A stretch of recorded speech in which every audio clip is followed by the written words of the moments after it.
We are looking ahead to Sunday, June 20th, which is known as the longest day of the year. It's also an important occasion for the local Alzheimer's community. Right, the Alzheimer's Association uses all that extra sunlight to put a spotlight on a disease that impacts just a lot of families out there, some of whom we even know here.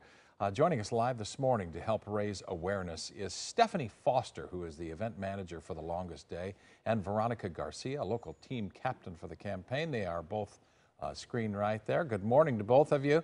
First of all, for Stephanie, could you tell us, just reiterate for us what a lot of us already sense. What is the impact of Alzheimer's on our community?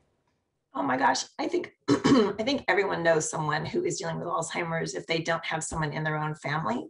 Over 6 million Americans are living with Alzheimer's and 69,000 just in Oregon alone. And when you count their families and care partners, that's a lot of people impacted by this devastating disease. So we're working really hard on research and for education and care and support programs that help support those people who are dealing with Alzheimer's. Yeah, especially as people are living longer these days. I mean, it does seem hard to find someone who hasn't been impacted. Now, Veronica, I know you are one of those people. How have you been impacted by Alzheimer's and dementia?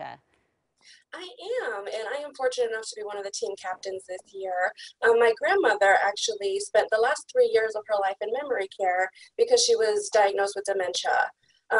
With COVID, it made it a little bit more difficult with the last 6 months having been able to only see her through window visits. So one of the ways that I was able to feel a bit more connected to her was by making her a quilt.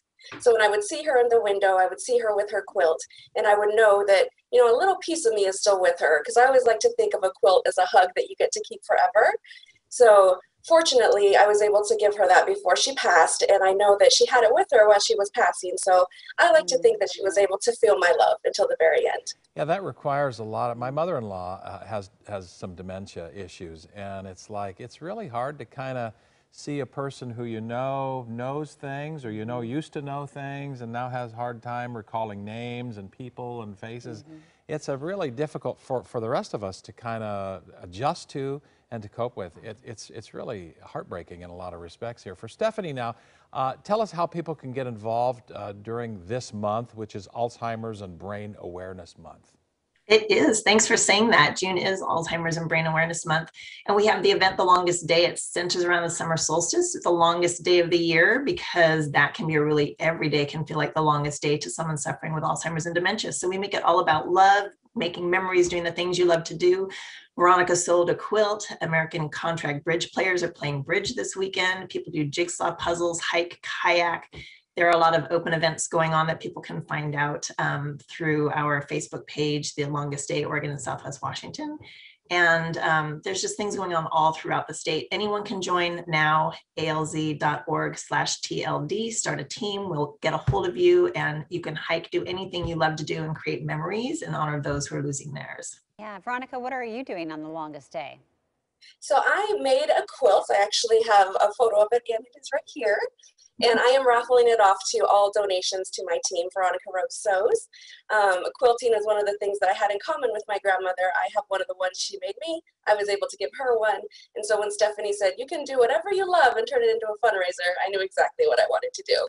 Yeah, last question here too. I mean, for people who experience a relative or a friend who has dementia or Alzheimer's, sometimes it's been my experience that just being there and sitting with them and putting your hand on their knee and watching their show with them, whether they recognize it or not, has been pretty comforting. Give us some advice for people who have somebody in their area here that has somebody with dementia, or what's a good thing to do, or what's a helpful thing to do.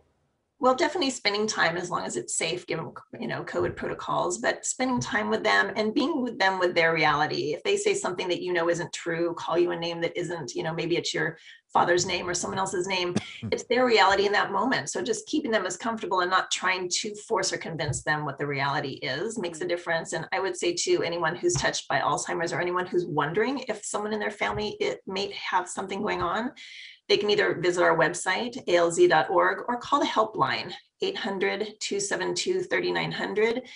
Master level clinicians answer, and people who are just not quite sure if they should listen to their gut, the clinicians will know what to ask to get them the right resources, give them information ahead of time so you know what's to come, because then you can be more comfortable in those situations when you're sitting with them and they're not quite reality.